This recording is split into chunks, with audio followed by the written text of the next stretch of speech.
Si sigues hace tiempo este canal, te habrás cansado de escucharme subrayar que en uno de los negocios más oscuros y sórdidos que existen sobre el planeta Tierra, el del robo y la demolición de propiedad privada de familias de civiles palestinos inocentes, convergen la mano derecha de Vladimir Putin, el secretario de Estado de Joe Biden y el yerno de Donald Trump. Las diferencias discursivas, las habladurías del show mediático desaparecen cuando se trata de lucrar con las víctimas del régimen sionista, del cual todos son tributarios. Imagínate que mañana te quiten tu casa de la cual tienes las escrituras, tu casa en la cual probablemente también ha vivido tu padre y tu abuelo, y te obligan sádicamente, a punta de fusil, a montarte en una topadora y arrasar el hogar de tus hijos, y aplastar lo que queda de tus pertenencias, para luego vivir como un paria. Eso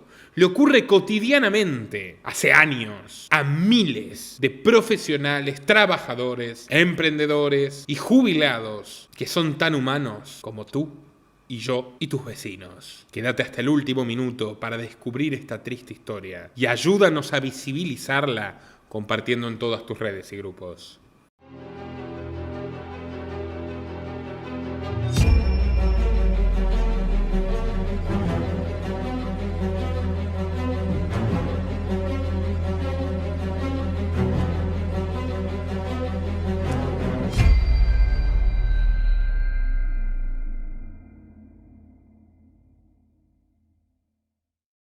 La aldea de Khirbet Zamuta ya no existe. Situada al sur de Cisjordania, en medio de dos cerros inhóspitos, sus 250 habitantes sobrevivieron 3 años a los intentos de desalojo. Pero con el ataque de Hamas, fomentado abiertamente por la inteligencia militar israelí, todo ha cambiado para peor. Desde octubre se vive un infierno en la tierra. Los colonos ultranacionalistas de la zona, es decir, invasores israelíes, supremacistas raciales que ocupan ilegalmente aquellos terrenos, han comenzado a hostigarlos noche tras noche. Incendian sus cosechas, rompen los vidrios de sus casas y disparan constantemente al aire para amedrentarlos. Mientras tanto, el ejército de ocupación israelí se mantiene inmóvil en los puestos de control y dejándolos hacer a sus anchas. Recomiendo mi documental sobre Benjamín Netanyahu, que coteja sus raíces familiares y que explica la raíz fascista del sionismo y cómo los grupos de paramilitares más salvajes se convirtieron en los fundadores de esta nación probeta y llegaron incluso a ser presidentes y primeros ministros. Video muy recomendado, estar al final de este para que puedan verlo. La situación de los palestinos de Khirbet Zamuta no da para más.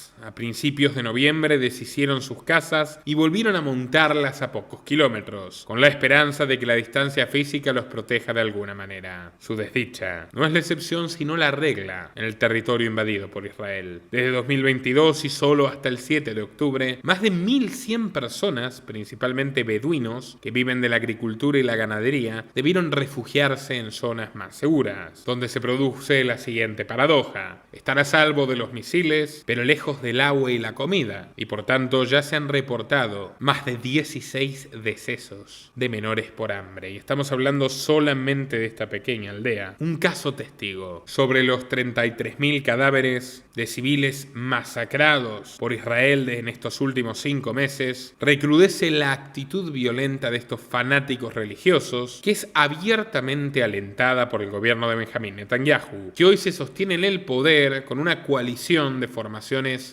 directamente fascistas como Judaísmo Unido de la Torá, Shas, Movimiento de Sionismo Religioso o Poder Judío. A su vez, el ministro de Finanzas, Bezalel Smotrich, que fue el líder del movimiento de colonos en Cisjordania, y el ministro de Seguridad Nacional, Itamar Ben-Gvir, quien visita regularmente los asentamientos y cuya campaña ha sido financiada por las compañías constructoras, han instado a los invasores a extender su guerra santa hasta la cima de las colinas, a conquistar hasta el último centímetro de tierra ajena. Sin embargo, el pueblo palestino es heroico y resiste con coraje. Es el caso de Malawad, una abuela que se niega a ser expulsada a pesar del asedio permanente. Aquí la vemos mirando a través de la ventana rota de su hogar. El pasado 13 de febrero, relata, un grupo de colonos israelíes rodeó su propiedad en mitad de la noche. Rompieron todos los cristales que pudieron ver incluidos los de los automóviles, y destruyeron sus paneles solares, fuente de energía eléctrica de la casa. Últimamente, señala Mal, los colonos la atacan cada 2 días. En un pueblo cercano, Fuad Hassan hace guardia durante la noche. Es voluntario del Comité Público Palestino, una cooperativa de residentes que se organiza para vigilancias nocturnas diariamente. Cuando los vecinos ven algún movimiento en el pueblo, si detectan alguna actividad, nos informan. En 2014, Fraud vio con sus propios ojos la muerte de un amigo. Él mismo resultó herido el año pasado, mientras intentaba proteger a su vecino durante una ola de agresiones a la aldea. En esta y otras oportunidades, las tropas israelíes miran sonrientes y cínicas los abusos perpetrados. Este es el infierno en el que viven 3 millones de árabes en Cisjordania. Imagínate no saber si mañana despertarás con un soldado invasor en tu puerta, quien te informa que a partir de la fecha estás pisando suelo israelita. Pero es mi alfombra, puedes objetarle. Ahora es mía. ¿Qué esperas para irte? Te contestarán sin ninguna vergüenza. La historia de las demoliciones en la llamada Tierra Santa se remonta a la Primera Guerra Mundial. El gobierno británico, desesperado por su precaria situación en el frente europeo, prometió al barón de Rothschild, cabeza de la dinastía bancaria más poderosa del planeta, un preciado botín a cambio de su ayuda financiera: Palestina, recientemente arrebatada a los otomanos. Cito: el gobierno de su majestad manifiesta su apoyo al establecimiento en Palestina de un hogar nacional para el pueblo judío, y que utilizará sus mejores esfuerzos para facilitar la consecución de este objetivo. Estas palabras pertenecen a una infame carta conocida como la Declaración Balfour, la piedra fundacional del sionismo moderno. Luego del Tratado de Versalles, 100.000 inmigrantes judíos provenientes del norte de Europa arribaron al levante mediterráneo para establecer allí sus primeras colonias. Sin embargo, los Rothschild quedaron decepcionados. La corona no se esforzó lo suficiente en cumplirles el capricho de concretar un etnoestado propio en propiedad ajena. Y hasta la fecha, la mayoría de los judíos europeos se negaban a abandonar sus cómodos hogares urbanos para embarcarse en una travesía nacionalista en un desierto lejano. No obstante, la inversión de los magnates no se detuvo, y organizando facciones paramilitares y comprando por las buenas y por las malas, expandieron poco a poco sus dominios hacia los 4 puntos cardinales del mandato británico de Palestina. Sindicatos y cooperativas sionistas comenzaron a comportarse en forma segregacionista y violenta contra quienes llevaban siglos y siglos viviendo allí, los palestinos. Y para 1936, estos últimos se cansaron de ser constantemente agredidos por los intrusos y estalló la primera gran revuelta. Para mantener el control, la corona británica dio autoridad a los mandos militares de confiscar y destruir cualquier casa, estructura o terreno cuyos habitantes hubiesen incurrido en actos de rebeldía. El ejército inglés demolió un total de 2.000 hogares palestinos y arrasaron con aldeas enteras. Fue el comienzo de una práctica sistemática, absolutamente en línea, por ejemplo, con la anexión mafiosa que llevaba adelante Stalin en Ucrania y otros territorios oprimidos bajo el yugo soviético. Con el advenimiento de la Segunda Guerra Mundial y los aberrantes crímenes nazis, el sueño de los Rothschild prosperó. No en vano, ellos financiaron el nacionalsocialismo, como te contamos con abundantes pruebas históricas en este especial junto a Juan Pablo Pese y Jorge Berraquero. El caso es que para 1948 la naciente ONU le otorgó al movimiento sionista su estado probeta. Por aquellos tiempos la bandera de Israel ondeó por primera vez en Oriente Próximo, mientras más de 800.000 palestinos perdían sus hogares y también sus negocios y sus empleos, siendo desplazados a punta de fusil a campos de refugiados. Una trágica paradoja que nos remite directamente a lo sufrido por las víctimas de Hitler en los años previos. Dicho confinamiento se prolongó en primera instancia hasta entrado el año 1967, cuando se produjo la Guerra de los 6 días. En menos de una semana, Israel invadió además la península egipcia del Sinaí, los altos del Golán sirios y toda Gaza y Cisjordania. Para los fanáticos sionistas, la victoria era una señal de Yahvé. Acababan de recuperar las regiones bíblicas de Judea y Samaria, las cunas mitológicas de su civilización. Pero el país se dividió en 2 facciones. Por un lado, los territorialistas, que querían conservar la tierra prometida, y los que pensaban que era imposible encajar a los millones de árabes conquistados en su idea de un Estado judío. La salida, finalmente, fue un macabro plan maquiavélico. En el derecho internacional se dispuso que los palestinos tenían derecho a conservar sus propiedades privadas en Cisjordania, pero en el plano de la realidad, sencillamente,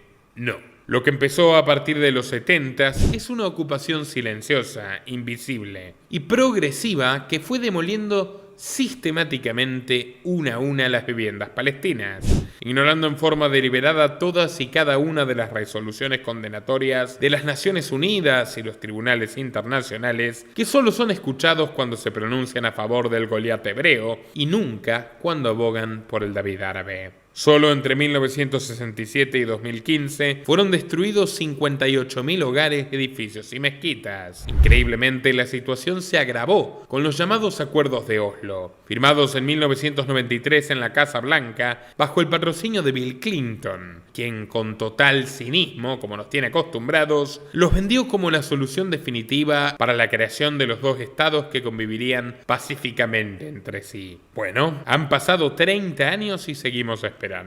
El programa patético y orwelliano no solo no les devolvió ni un centímetro de la tierra robada a los palestinos, ni la que robó el sionismo con aval de la ONU en el 48, ni la que robaron solos los sionistas contra la ley internacional a partir del 67. Al contrario, la pequeña Cisjordania, ya un reducto superpoblado de los palestinos expropiados y desplazados allí, terminó dividida en 3 zonas adicionales, A, B y C. En el área A, que ocupa un 18%, la autoridad palestina controla la mayoría de los asuntos públicos. En la fracción B, de un 21%, los árabes solo controlan la educación, la salud y la economía, pero las autoridades israelitas se reservan el derecho de entrar en cualquier momento para allanar casas o detener personas sobre pretexto de la seguridad. Ahora, en el restante 61% de Cisjordania, en total, unos 2.8 millones de palestinos viven en las zonas A y B, que contienen las importantes ciudades de Hebrón, Ramalá, Belén y Naplusa. Pero mucho más alevoso es lo que ocurre en el área C, que representa ni más ni menos que el 61%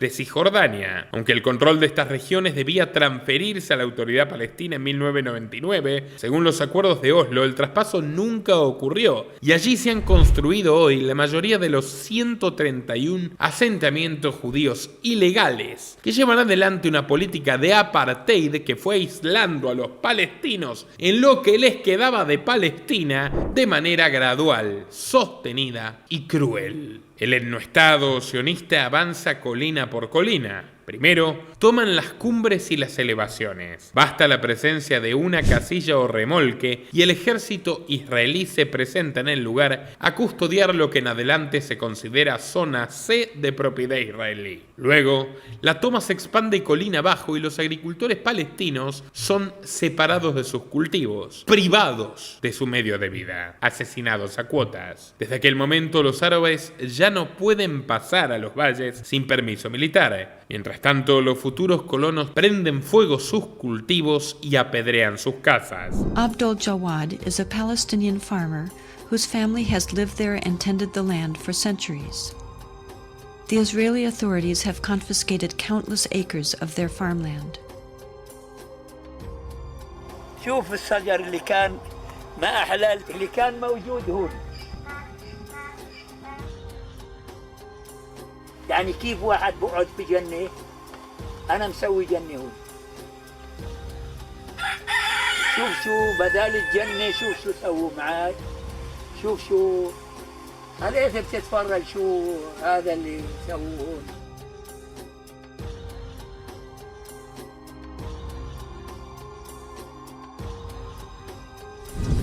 شوف الأشجار كيف بيطلعوا من تحت الحجار. شايف كيف يطلع الأشجار من تحت الحجار. مش حرام هذا يبقى بدل ما يقعد بني آدم اللي بيقول الله مش حرام هذا يقعد بداله حجر زي هذا. La consigna para ellos es sencilla. La tierra redentora de Israel debe ser recuperada a cualquier precio. Cito: Me siento un extraño en mi propia tierra. No puedo ni salir a hacer una caminata nocturna. Debo escabullirme en los matorrales, porque de otro modo me detienen soldados israelíes o soy amenazado por colonos. Estas palabras pertenecen a Raja Yehadeh, un premiado escritor palestino que habita la ciudad de Ramallah. Cuando los complejos inmobiliarios quedan terminados, el gobierno sionista ofrece los departamentos a precio de ganga. Los compradores se dividen en dos segmentos: la población de bajos ingresos que aprovecha las hipotecas baratas y los fanáticos religiosos. Estos últimos son los más peligrosos, pues viven en Cisjordania con el mero objetivo de hostigar a los palestinos. Pero en ambos casos, el dinero para la compra puede obtenerse por un préstamo estatal virtualmente gratuito, y que de hecho no deberíamos decirle ni préstamo, porque si permanecen durante más de 10 años en el territorio invadido ni siquiera hay que devolverlo. A su vez, los soldados equipan con armas a los habitantes y son civiles israelíes los que a menudo abren fuego contra los manifestantes desplazados, llegando incluso a asesinar palestinos a mansalva en forma totalmente impune. La justicia israelí desestima estos crímenes y los asesinos civiles son, en abrumadora mayoría, absueltos o sus penas son condonadas. ¿Cómo es exactamente una colonia judía? Bueno, lo que ustedes ven en pantalla es Efrat, un asentamiento que tomamos como ejemplo, cercano a la ciudad de Belén, donde se supone que nació Jesús. Se compone de casas blancas de aspecto moderno con techos colorados y una homogeneidad que recuerda una vez más a la triste monotonía soviética. Siempre conviene recordar que la mayoría de los primeros gobernantes de Israel eran rusos socialistas. Según sus habitantes, la altura del asentamiento es por motivos de seguridad, pero la única inseguridad es la que viven en realidad los pastores palestinos, que no pueden acercarse a su antigua tierra sin arriesgarse a recibir un balazo en la frente. Actualmente Efrat tiene 9.000 habitantes, pero planea expandirse a 30.000 si consigue pasar sobre los obstáculos de la justicia internacional. Otro caso emblemático es el de Hebrón, una ciudad sagrada tanto para musulmanes como para judíos. Según la tradición, allí están enterrados los patriarcas Abraham, Isaac y Jacob. En Hebrón viven 150.000 palestinos y apenas 500 colonos. Sin embargo, ese puñado de usurpadores se hizo de los lugares centrales, y los cientos de miles de árabes viven encerrados en un laberinto de checkpoints, instalaciones militares, bloques de hormigón y omnipresencia militar. En ningún otro sitio de Palestina el odio étnico es más palpable que en Hebrón, cuyos colonos son los más extremistas y agresivos. Es común verlos caminar por las calles con fusiles en la mano, como si fueran los dueños del lugar, o escribiendo grafitis en las paredes con la consigna «Gacen a los árabes». Sí, absolutamente propio de las SS. Los niños israelíes van a la escuela protegidos por militares y sus padres los animan enfáticamente a atacar a los palestinos y humillarlos con impunidad. There is no Palestine. Everything is Israel. Arabs, get off. One must realize that Hebron historically has always been a Jewish city. King David founded his kingdom here in Hebron. Our forefathers, Abraham, Isaac and Jacob and their wives are all buried here in Hebron, so it has been a Jewish place for thousands of years. This state is a Jewish state, and we are here to stay, because 4,000 years ago, God promised this land to the Jewish family. We have a divine right to this land, neither through war nor violence, but as a gift from God. Los casi 200 asentamientos de ocupación ilegal poseen una población de 600.000 personas. Todos están conectados por carreteras valladas que cortan las comunidades palestinas y las aíslan unas de otras con alambrados y puestos de control. Se trata de un régimen de apartheid absoluto. En Jerusalén Este, los palestinos deben superar interminables filas solo para ir al hospital, a rezar a la mezquita o a estudiar en escuelas y universidades. You're going to school as if you're going to fight a war. On a tank in the middle of the road on your way to college. I can't study at night because my bedroom light is going to be open and across the street from their settlement. They shot at me. I was reading my biology book. I was studying for my midterm. And my mom and dad are like, no, get out of the room. Because they started shooting. I was like, no, Mom, I want to get an A in the class. Let me study. So I'm sitting there and all of a sudden you hear something on my bedroom window.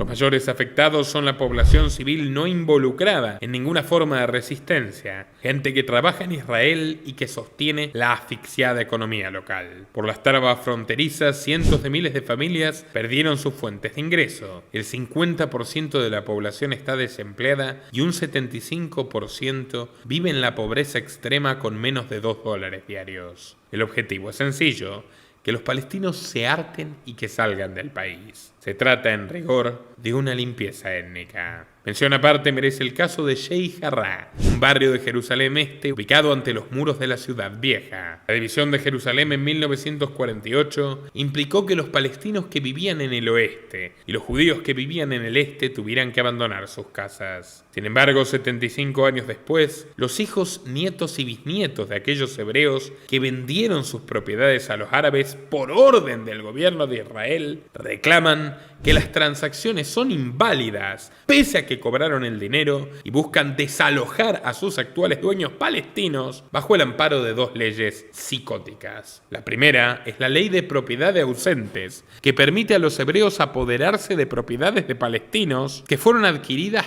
tras la invasión criminal israelí al territorio. La ley de asuntos legales y administrativos es la número 2, por la cual si los judíos exhiben un título de propiedad anterior a 1948, tienen derecho a reclamar todas sus propiedades pese a haberlas vendido y cobrado. Sobra decir que la misma ley prohíbe a los palestinos recuperar la propiedad que perdieron en la misma guerra en el lado oeste de Jerusalén. La situación se volvió particularmente tensa en Sheikh Jarrah. Para 2021, un tribunal inferior respaldó el reclamo de los colonos, desatando, por supuesto, la ira de los vecinos palestinos. Una ira que escaló a represión, matanzas indiscriminadas de civiles por parte del gobierno y bombardeo de la fuerza aérea israelí tanto en Cisjordania como en la Franja de Gaza. 253 personas fueron asesinadas en el conflicto, incluyendo 47 niños. Como vemos, además de un delirio nacionalista, el apartheid contra Palestina es sobre todo un negocio floreciente. En el año 2020, el Consejo de Derechos Humanos de la ONU reveló una lista negra de 112 empresas que lucran en los asentamientos israelíes. Entre ellas aparecen Airbnb, Booking,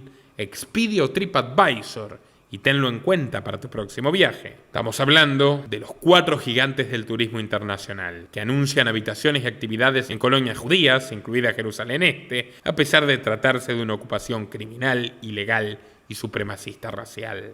También destaca la ferroviaria francesa Alstom, que amplió el tren ligero de Jerusalén en una línea que penetra Cisjordania, o el fabricante de helados Ben & Jerry, que ofrecía jugosos descuentos por tomarte un heladito en el llamado West Bank. Según reveló la campaña No inviertas en la ocupación, 672 bancos europeos financiaron estas compañías desde 2017 en adelante, estando en el top 10 el Santander del clan Botín, del Club Bilderberg, con 4.750 millones de dólares, y el banco BBVA con 3.000 millones de dólares. ¿Qué pasó en 2017? Bueno, al otro lado del Atlántico había llegado a la Casa Blanca un presidente quizás cuestionado por el establishment local en ciertos temas, pero sin duda tenazmente aliado al lobby sionista en Washington. Me refiero al republicano Donald Trump. Todo lo que pasa en Washington, D.C. repercute directamente en Israel y viceversa. No en vano, los yanquis son el principal promotor militar y financiero de este estado, de características más bien socialistas, y que precisa las subvenciones billonarias que pagamos contra nuestra voluntad las víctimas del tío Sam. En las últimas 6 décadas, Israel ha recibido más ayuda económica que todos los otros países combinados del planeta.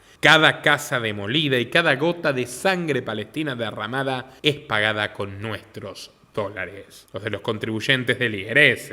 Cuando Trump venció a Hillary Clinton, el primer ministro israelí Benjamin Netanyahu llamó a descorchar un champán. Sucede que en el círculo del nuevo presidente había un viejo conocido, casi un ahijado de Netanyahu, Jared Kushner, el esposo de Ivanka Trump, el yerno de Trump. Y ante todo, un oportunista con pasaporte israelí. Los abuelos de Kushner fueron unos supervivientes al Holocausto que supieron construir un imperio inmobiliario en los Estados Unidos. La matriarca, Ray Kushner, Era apenas un adolescente cuando los alemanes llegaron al pueblo de Novogródsk, en la actual Bielorrusia, para 1941. El día de la invasión, los nazis asesinaron a todos los médicos, abogados e intelectuales judíos en la plaza del pueblo, mientras de fondo sonaba, en clave siniestra, una ópera de Wagner. Ray fue seleccionada junto a otras 50 chicas para limpiar la sangre de los adoquines. Luego la encerraron en un gueto con decenas de miles de judíos. Todos los días, los ocupantes ingresaban a esa prisión al aire libre, disparando a mansalva y eliminando a la población. Así fueron exterminadas su madre y su hermana mayor. Para 1943 solo quedaban 500 judíos con vida. Sin nada que perder, decidieron cavar un túnel bajo los muros del gueto. Mientras realizaban las obras clandestinas,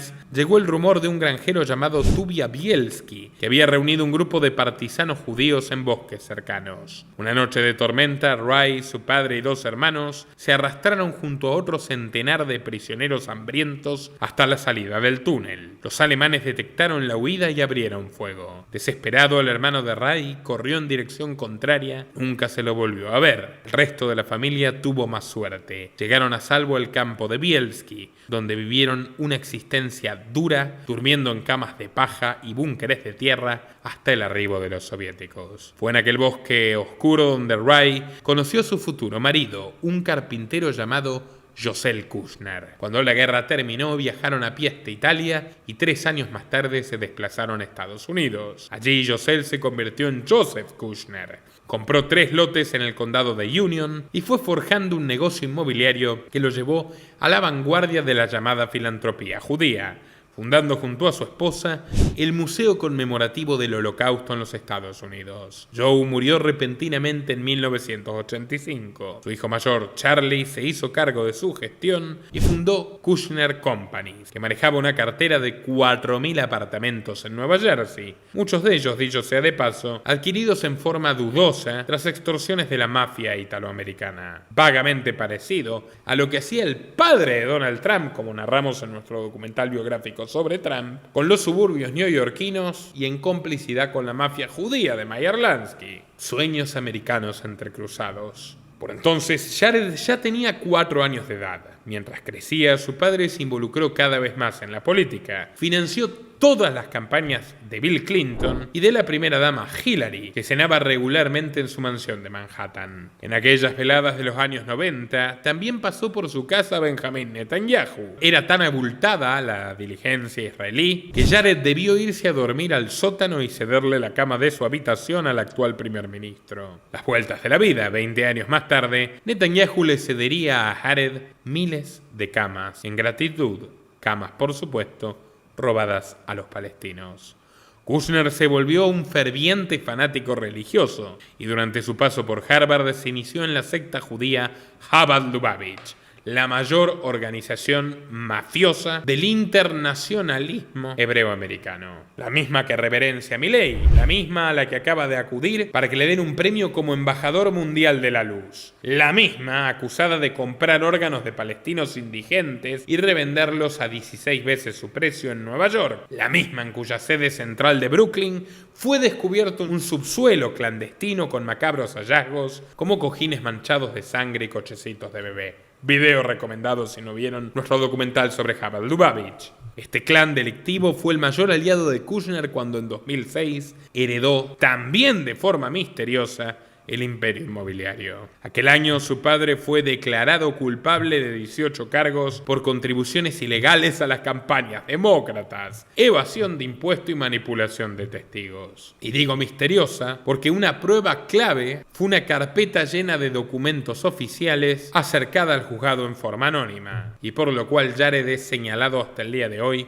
por una de sus hermanas. El patriarca cumplió 14 meses de prisión en Alabama. Kushner seguían siendo ricos, pero su prestigio social se había evaporado. Jared entonces ocupó la silla vacía y buscó el modo de limpiar la imagen, y el destino le presentó una salida ideal. Una joven y bella doncella rubia, hija de otro magnate inmobiliario muy cool, y por supuesto estamos hablando de Ivanka Trump. Los tórtolos se casaron en 2009 y los negocios de Jared volvieron así a florecer. Con dinero prestado por Goldman Sachs, George Soros y Peter Thiel, lanzó Cadre, una startup de tecnología inmobiliaria cuyo verdadero objetivo, escuchen esto, era desviar los fondos de estos capitalistas multimillonarios, por entonces todos amigos de Trump, que aún era miembro del Partido Demócrata, a una ambiciosa construcción en Medio Oriente. En septiembre de 2015, todo esto salió a la luz cuando Donald Trump anunció su candidatura presidencial por los republicanos. Kushner, que había sido un asiduo donante demócrata por herencia, se alistó en la campaña de su suegro, destacándose por su capacidad de tejer alianzas en las sombras. Su temeraria agresividad, maquillada con buenos modales y una voz suave y edulcorada, despertaron la admiración del mismísimo Henry Kissinger. En los días de transición, el eterno Kissinger le recomendó a Trump que confiara intuitivamente en su yerno, igual que Nixon había confiado en él. Ni lerdo ni perezoso, Kushner sacó provecho de esa posición y Trump lo invistió como encargado oficial de la Casa Blanca para el conflicto palestino-israelí, teniendo enormes intereses personales en la cuestión. El anuncio fue acompañado por otros dos nombramientos claves: el del abogado Jason Greenblatt, que sería designado representante especial para las negociaciones internacionales, y el de David Friedman, también letrado, que sería el nuevo embajador en Israel.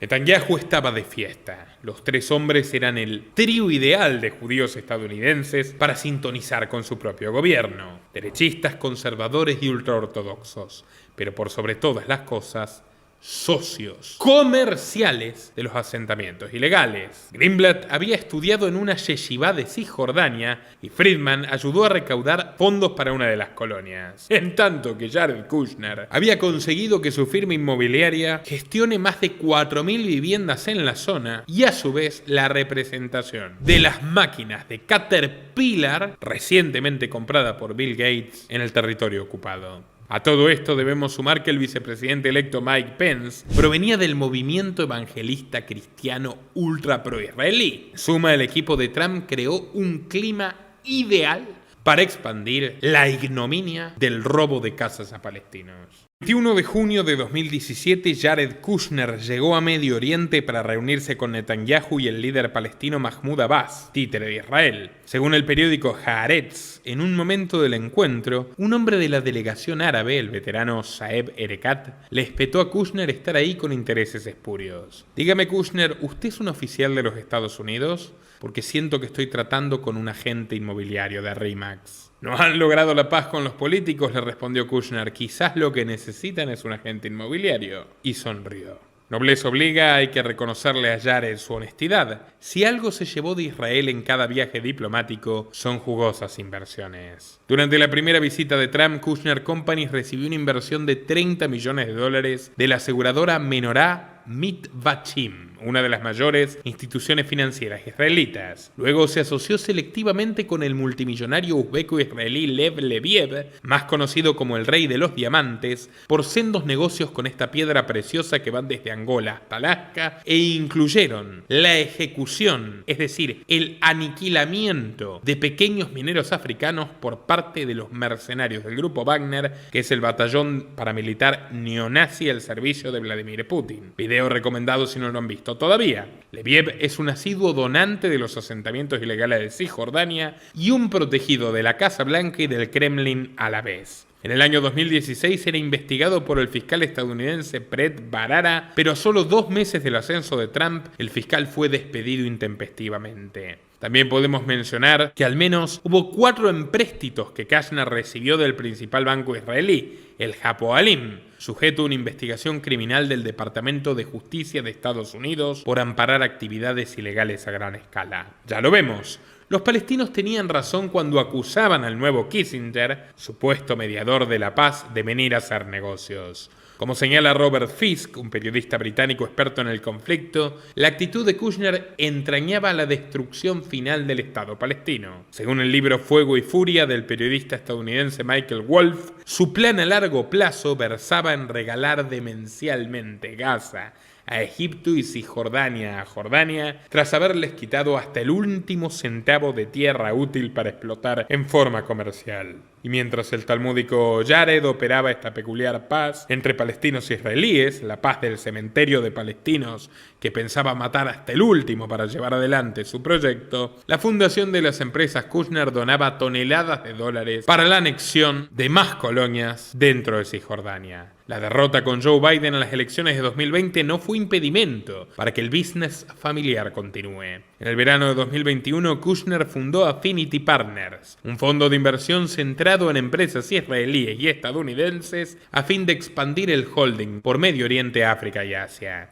¿Y saben quién fue su principal socio en esta espuria alianza? Roman Abramovich, oligarca ruso, mano derecha de Putin y ex dueño del Chelsea Football Club. Abramovich está sancionado por los Estados Unidos por lo que le toca a sus empresas criminales en la invasión genocida de Ucrania, y Jared Kushner coincidieron personalmente en multitud de ocasiones, lo que levantó sospechas y fue objeto de investigación por la supuesta injerencia rusa en los comicios presidenciales de 2016. En 2014, los Kushner pasaron 4 días en Rusia por invitación de la esposa de Abramovich, Daya Yukova, luego de que Jared invirtiera en un negocio de arte en línea del cual Yukova es socia fundadora. Sin miedo a la contradicción, Yukova también le dio la donación máxima permitida a Hillary Clinton en su campaña presidencial. Abramovich ya tenía mucho dinero invertido en Israel, donde, sobre todo con las firmas Norma Investment, Irvington Investment y Millhouse. Según The Jerusalem Post, el magnate ruso se gastó 25 millones de euros para crear en la Universidad de Tel Aviv un centro con 16 laboratorios para desarrollo de nanotecnologías. Pero lo más polémico de Prontuario fue haber donado el 90% de los fondos de Elad,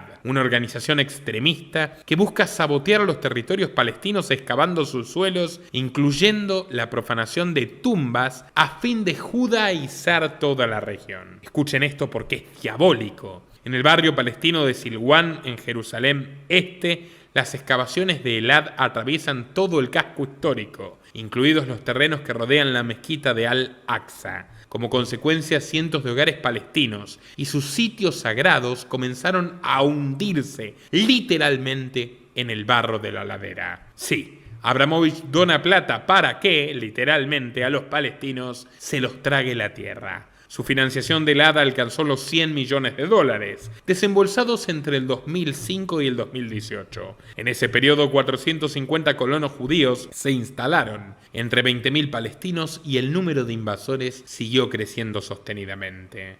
Por supuesto, tanta generosidad con Israel sería recompensada. En 2018, Abramovich quedó entre ceja y ceja en el Reino Unido luego de que sea envenenado el ex agente ruso Sergei Skripal y su hija menor. Según la revista Forbes, al oligarca le exigieron que aclare el origen de su fortuna para renovar su visado. Roman refirió no hacerlo. La fortuna fue literalmente robada a Boris Berezovsky y otros expropiados por Putin, y en su lugar se trasladó a las soleadas playas de Tel Aviv. Desde entonces tiene residencia permanente en Israel. Pero para concluir este panorama dantesco, debemos volver a los Estados Unidos. Kushner dejó la Casa Blanca, pero el cargo de secretario de Estado le corresponde ahora a un socio inmobiliario más de esta red del mal. Hablamos de Antony Blinken, video recomendado si no lo han visto aún, en teoría el segundo hombre más poderoso de Estados Unidos, pero en la práctica quien gobierna realmente. Incluso por el estado de salud de Biden podría decirse que es mucho más relevante. El vínculo de Antony con el suplicio de los palestinos viene heredado directamente de su papá, que murió hace apenas 1 año y medio, Donald Meyer Blinken, banquero, íntimo amigo de George Soros, con su propia historia de cómo teóricamente fue salvado del Holocausto, y digo teóricamente porque hay detalles históricos inexactos en su versión de los hechos. Donald Meyer llegó a ser uno de los fundadores del banco de inversión Warburg Pincus. Los Warburg, clan hermano de los Rothschild, también fundaron Israel y son copropietarios de la Reserva Federal de Estados Unidos, de los que fabrican esto básicamente. También fue miembro del Consejo de Relaciones Exteriores, de la Fundación Rockefeller, y la Open Society de Soros fundó y dirigió en su honor un curso internacional con su nombre, y también le puso su nombre, Donald Blinken, a la biblioteca de la Universidad Centroeuropea. Muchas de estas puertas se abrieron por Vera, esposa, la mamá de Antony Blinken, que fue una real superviviente del Holocausto, y cuando ya tenían 85 años, tarde se les despertó la inquietud por sacar su tajada también del pastel de la tierra prometida y establecieron Nachata Fund, que busca expandir las colonias ilegales por fuera de la zona C de Cisjordania y quedarse con lo último que queda, rascar hasta el fin del fondo de la olla de ese gran campo de concentración a cielo abierto donde tienen a los palestinos. Señores y señoras, esta historia me parece particularmente ilustrativa y reveladora de cómo quienes dicen estar enfrentados terminan lucrando juntos con el sufrimiento de los inocentes, porque es la ley de hierro de las oligarquías que rige a todo Estado y a los delincuentes que viven de ellos. Los invito a compartir este informe en WhatsApp, Twitter, Facebook y Telegram y a contribuir a patreon.com/Nicolás Moraz para seguir sosteniendo nuestro trabajo periodístico. Quienes nos apoyen desde $5 mensuales tienen acceso a videos que ya no están disponibles para todo el público. Quienes nos apoyan con 10, a un informe que incluye los enlaces y las fuentes de nuestros noticieros innominados semana a semana. Por 25, clases exclusivas de historia, derecho, filosofía y economía por parte de un equipo selecto de profesores que coordiné en la Academia Libertaria, y por más, opciones para publicitar en nuestro canal o elegir temas de videos. Todo en patreon.com/Nicolás Moraz, y también pueden apoyarnos vía Bitcoin, Mercado Pago o la opción unirse de YouTube a través de los enlaces que figuran en la descripción del video y en el comentario fijado. Y nada más que decir, estimados amigos, me despido hasta una próxima ocasión. Y se le ha puesto precio a su cabeza por haber cometido esa... Ya lo cortaron. Te están cortando, Nicolás.